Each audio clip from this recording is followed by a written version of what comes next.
엄마 책 읽어줘. 안녕 여러분. 이번에 읽어볼 동화는 짜잔! 바로 황새가 된 임금님이에요. 그럼 인형들과 함께 동화나라로 떠나볼까요? 옛날 저 사막 너머 화려한 궁전에 사는 젊은 임금님이 있었어요. 어느 날 궁전 연못에서 쉬고 있던 임금님은 갑자기 너무 따분해졌지요. 따분해. 매일 이렇게 시간 때우며 노는 것도 지겨워. 뭐 좀 신나고 특별한 일이 없을까? 그때였어요. 생전 처음 보는 노인 한 명이 다가오더니 자신을 만물 상인이라 소개했지요. 세상이 이곳저곳을 떠돌며 귀하디 귀한 물건들만 구한 것이랍니다. 마음에 드시는 것이 있는지 한번 보시지요, 임금님. 마침 따분하였는데 잘 됐군. 그럼 어디 한번 보겠네. 흥미거리가 생긴 임금님은 노인의 물건을 차례차례 구경했어요. 그러다가 조그만 상자 하나를 집어들었지요.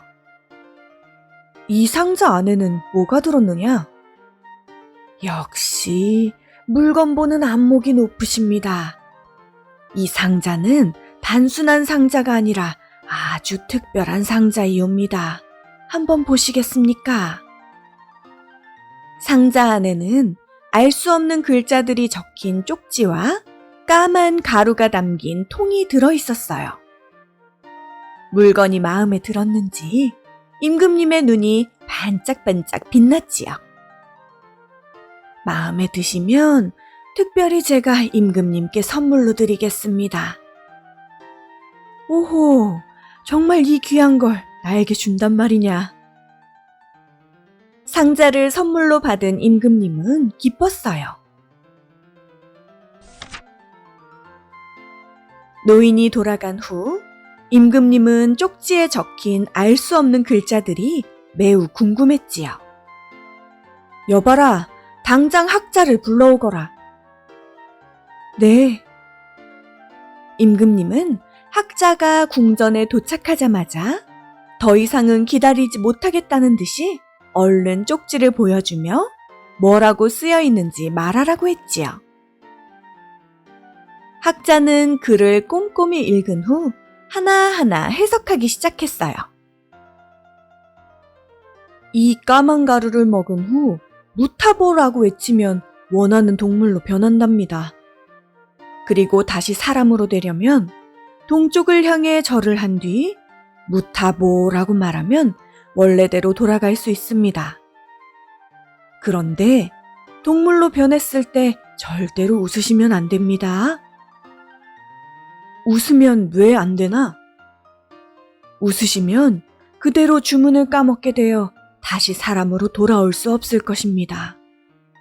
영영 그 동물로 살아야 한다는 말이지요. 알겠네. 명심하지. 임금님은 어떤 동물로 변할지 무척 고민했어요. 그러다 자신이 가장 아끼는 신하와 함께 몰래 궁전을 빠져나와 주변을 둘러보았지요. 그때 마침 호숫가에 황새들이 있었답니다. 오호, 그래, 저게 좋겠어. 임금님은 까만 가루를 꺼내 신하와 나눈 뒤 한 입에 탈탈 털어넣고는 주문을 외쳤지요. 무타보! 그러자 정말 신기하게도 두 사람의 몸이 점점 황새로 변하는 게 아니겠어요? 정말 신기하구나. 그러게나 말입니다. 두 사람은 정말로 황새가 되었지요. 황새들의 말을 알아들을 수 있게 된 두 사람은 그들이 하는 말을 귀 기울여 들었어요. 얘들아, 내가 추는 구애의 춤 어때? 멋있지? 황새 중 한 마리가 엉덩이를 쭉 빼고 날개를 활짝 편 후 한 다리로 서서 춤을 추기 시작했지요. 그런데 갑자기 다리가 꼬이는 바람에 첨벙 소리를 내며 엉덩방아를 찍고 말았어요. 그 모습을 본 임금님과 신하는 껄껄 웃음을 터뜨렸지요. 자신들이 웃은 것을 뒤늦게야 깨달은 두 사람은 깜짝 놀랐어요. 에구머니나, 임금님, 저희 주문이 뭐였지요? 주문? 뭐였지? 뭐였더라? 아, 그래, 무사파? 아닌가? 그럼, 무다리? 웃음을 터뜨린 동시에 주문을 까먹은 임금님과 신하는 아무리 머리를 굴려도 주문이 도저히 생각나지 않았어요. 이 일을 어쩐단 말이냐. 임금님과 신하는 눈물을 뚝뚝 흘렸어요. 그리고 며칠이 지난 어느 날이었어요. 사라진 임금님을 대신해 새로운 왕이 온다는 소문이 온 나라에 퍼졌어요.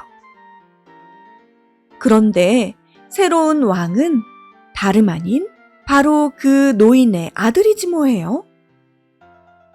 사실 나쁜 마법사가 자신의 아들을 왕으로 만들고 싶어서 노인으로 변장해 못된 짓을 꾸민 것이었지요. 이 사실을 알게 된 황새 임금님은 후회했지만 이미 늦은 후였죠.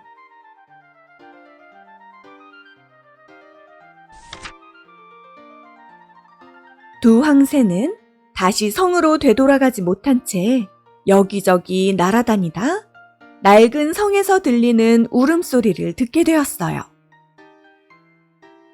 대체 여기서 왜 우는 거요? 두 황새는 구슬프게 울고 있는 부엉이에게 다가갔지요. 사실 저는 인도의 공주랍니다. 어느 나쁜 마법사가 자신의 아들과 결혼하지 않는다고 절 이렇게 만들어버렸어요. 이런, 사실 우리도 그 나쁜 마법사에게 속아 이렇게 황새가 된 거요.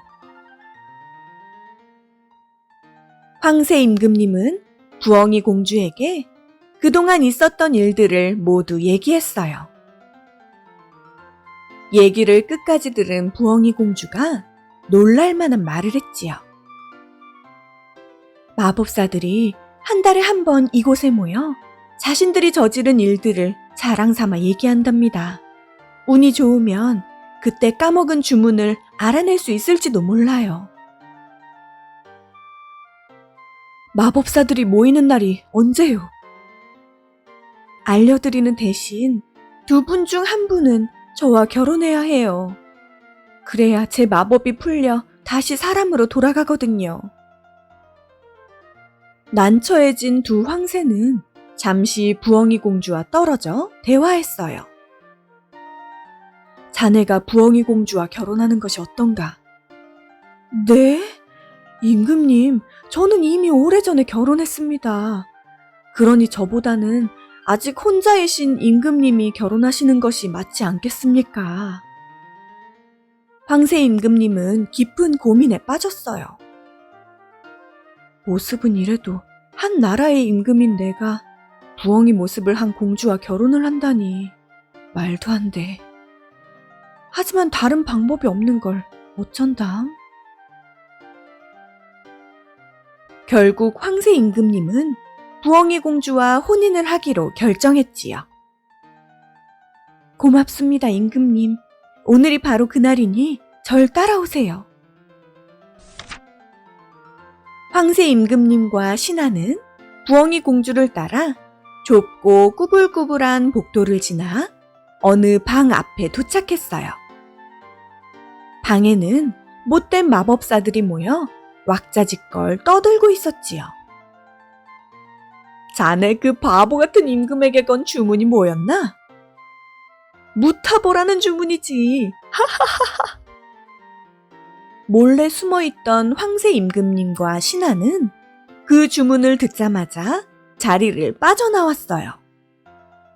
그리고 두 황새는 햇님이 떠오르는 동쪽을 보고 3번 절하며 주문을 크게 외쳤지요.